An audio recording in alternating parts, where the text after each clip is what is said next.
The Bible Study Podcast, episode 170. Today, the Bible Study Podcast continues with part 6 on a study on money.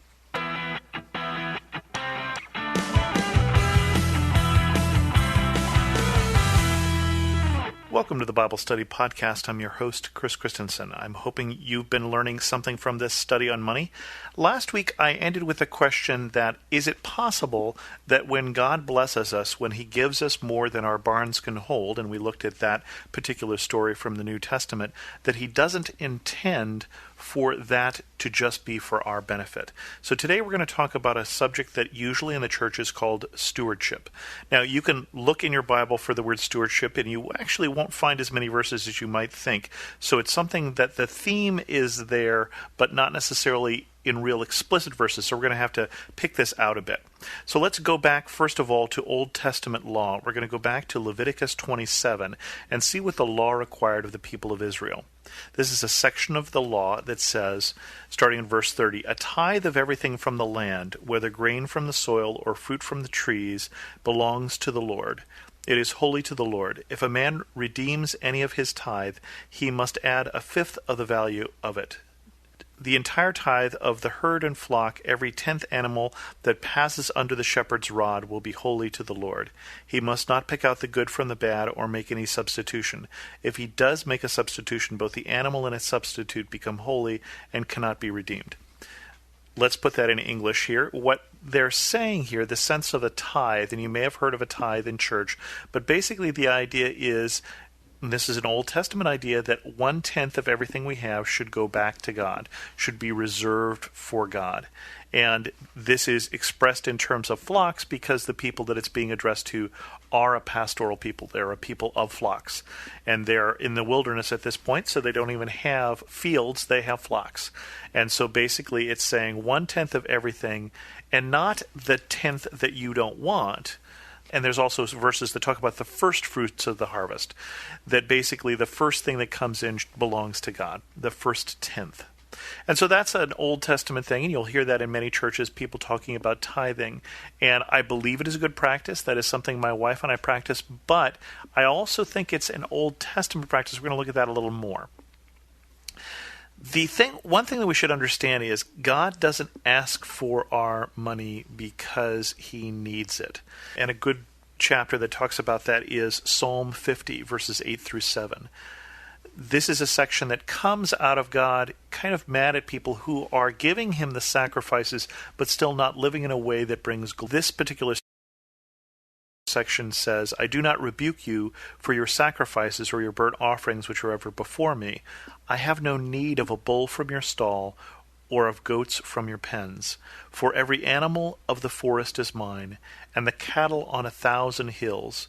I know every bird in the mountains, and the creatures of the fields are mine." So one of the things we have to understand is there's this concept here, Old Testament, New Testament, that all belongs to God. And that God doesn't need what we have, that the idea of giving is really more relational and more having to do with our need to be giving than it is God's need for what we have. And usually you get this in church when they're asking you to fill out a pledge card, and so it's usually coming from somebody who's asking you for money. Well, this is not going to be followed by me asking for you to send in money to support the Bible Study Podcast. And to be honest, I had somebody recently who offered to send in money, and I'm not sure what to do about that. I'll be honest with you, because I'm a little uncomfortable accepting money to do this because money can corrupt motives. But anyway, the concept here is that God owns it all. And not just the 10th, but that God is asking for us to give a 10th. Now let's move ahead. We're going to cover a number of different scriptures today, which is why I'm going to move kind of fast. Let's move to the parable of the talents in the New Testament, and this is Matthew 25, and we're going to deal with verses 14 through 30. "Again, it will be like a man going on a journey who called his servants and entrusted his property to them. To one he gave 5 talents of money, to another 2 talents, and to another 1 talent, each according to his ability. Then he went on his journey. The man who had received the 5 talents went at once and put his money to work and gained 5 more. So also the one with the 2 talents gained 2 more. But the man who had received 1 talent went off, dug a hole in the ground and hid his master's money. I should pause here for a second. A talent at this point, although the English word derives from this biblical passage, a talent in this context is gold, and it's probably a year's worth of gold. So it's a fairly large amount. Continuing on, after a long time, the master of those servants returned and settled accounts with them. The man who had received the 5 talents brought the other 5. Master, he said, you entrusted me with 5 talents. See, I have gained 5 more. The master replied, well done, good and faithful servant. You have been faithful with a few things. I will put you in charge of many things. Come and share your master's happiness. The man with the 2 talents came. Master, he said, you have entrusted me with 2 talents. See, I have gained 2 more. His master replied, well done, good and faithful servant. You have been faithful with a few things. I will put you in charge of many things. Come and share your master's happiness. Then the man who had received the 1 talent came and said, Master, he said, I knew that you were a hard man, harvesting where you have not sown, and gathering where you have not scattered seed. So I was afraid, and went out and hid your talent in the ground. See, here is what belongs to you.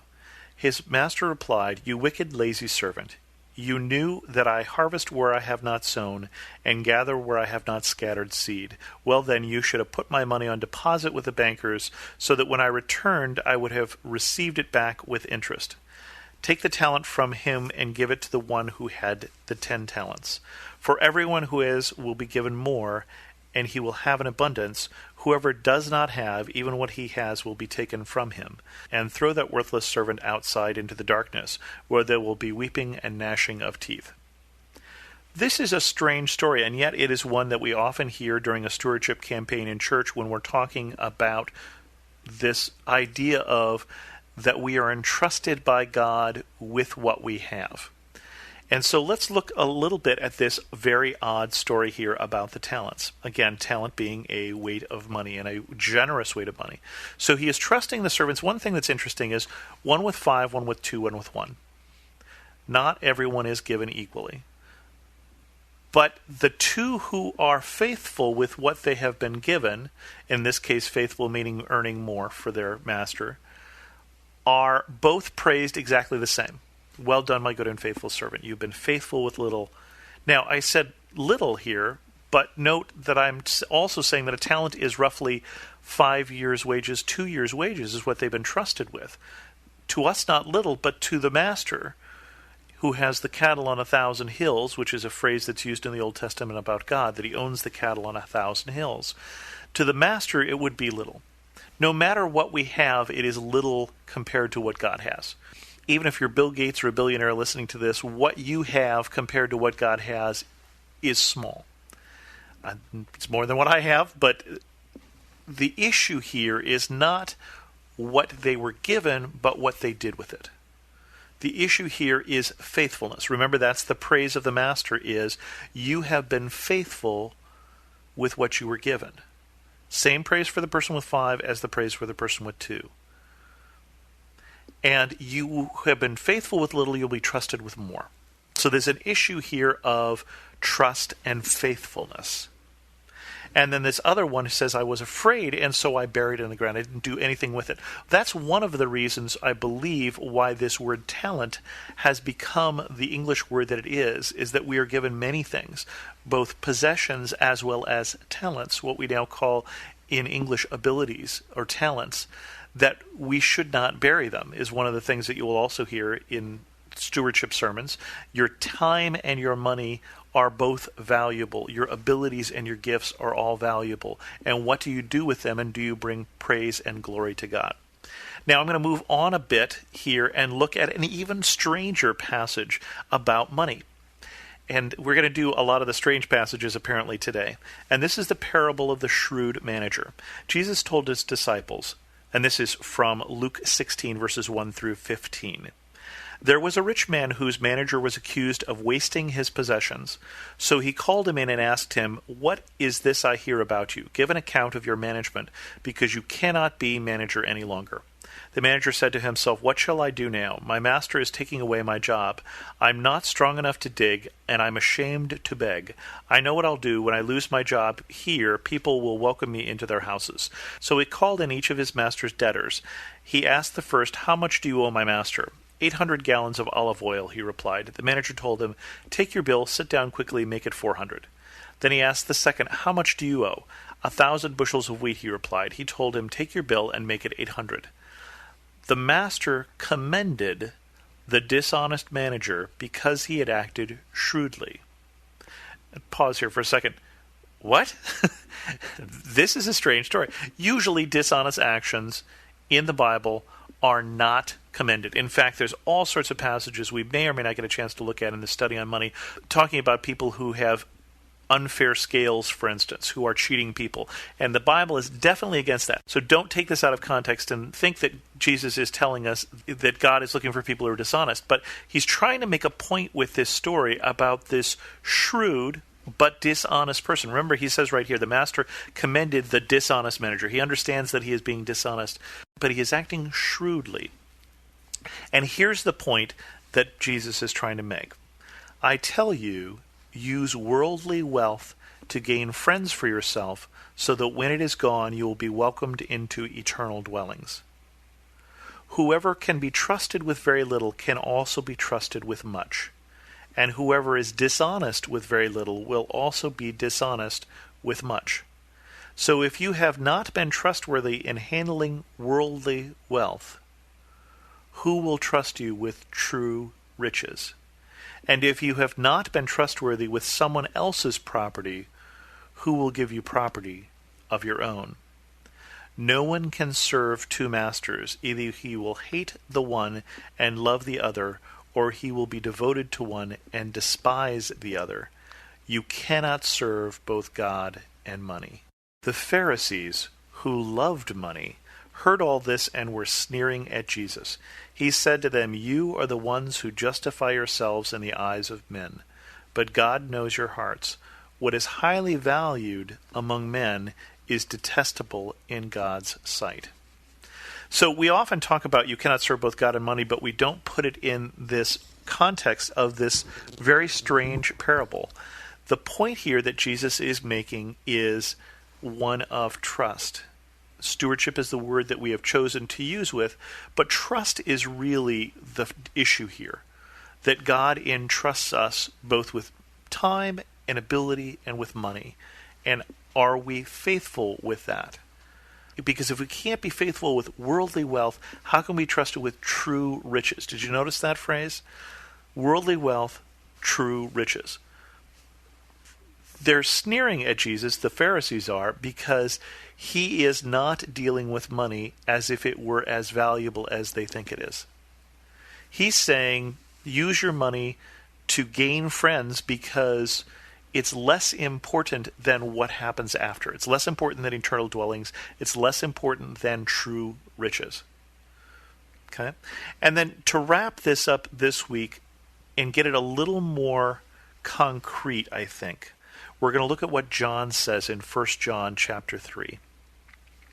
1 John chapter 3, verses 11 through 24.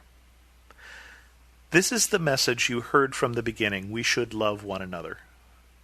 Do not be like Cain, who belonged to the evil one and murdered his brother. And why did he murder him? Because his own actions were evil and his brothers were righteous. Do not be surprised, my brothers, if the world hates you. We know that we have passed from death to life because we love our brothers. Anyone who does not love remains in death. Anyone who hates his brother is a murderer, and you know that no murderer has eternal life in them. This is how we know what love is. Jesus laid his life down for us, and we ought to lay down our lives for our brothers. If anyone has material possessions and sees his brother in need, but has no pity on him, how can the love of God be in him? Dear children, let us not love with words or tongue, but with actions and in truth. This then is how we know that we belong to the truth, and how we set our hearts at rest in his presence, whenever our hearts condemn us, for God is greater than our hearts, and he knows everything. Dear friends, if our hearts do not condemn us, we have confidence before God, and receive from him anything we ask, because we obey his commandments and do what pleases him. And this is his command, to believe in the name of the Son, Jesus Christ, and to love one another as he commanded us. Those who obey his commands live in him, and he in them. And this is how we know he lives in us. We know it by the Spirit he gave us. What John says, there's a lot of words in there. What John says is that the mark of being a Christian is our love. And that part of that love, how it is acted out, how it becomes real, is that if we have material possessions and we see our brother in need, we have pity on them. He calls us to love with actions and in truth, and not just with words. What we do with our money expresses who we are and whose we are. Right now, as I record this, we have my 91-year-old mother-in-law living downstairs, and we took her in because it was the right thing to do.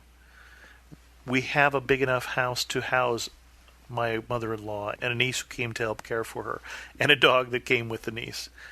We've had a chance to have other people live with us over time because it seems to me to be the right thing to do. That I can't believe that this house that I've been given, if it has extra space, is meant for me to buy extra stuff. That there's an intention that God has given me things to bless those who he loves. And that's part of what it means to be loving with actions and in truth. We're going to end there this week. That's a longer episode of the Bible Study Podcast. If you have any questions, feel free to send me an email to host@thebiblestudypodcast.com or leave a comment at thebiblestudypodcast.com or follow me on Twitter at Chris2X. As always, thanks so much for listening.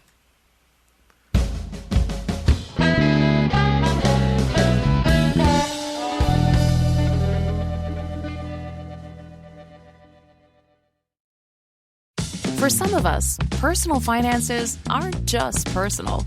They include loved ones, neighbors, the communities we call home, and the causes we hold in our hearts. At Thrivent, planning your finances is bigger than just money. We help you put your plans into motion and faith into action so you can do more for the ones in your heart. Because sometimes all you need to make a difference is someone to help you make it happen. Thrivent, where money means more. Connect with us at Thrivent.com.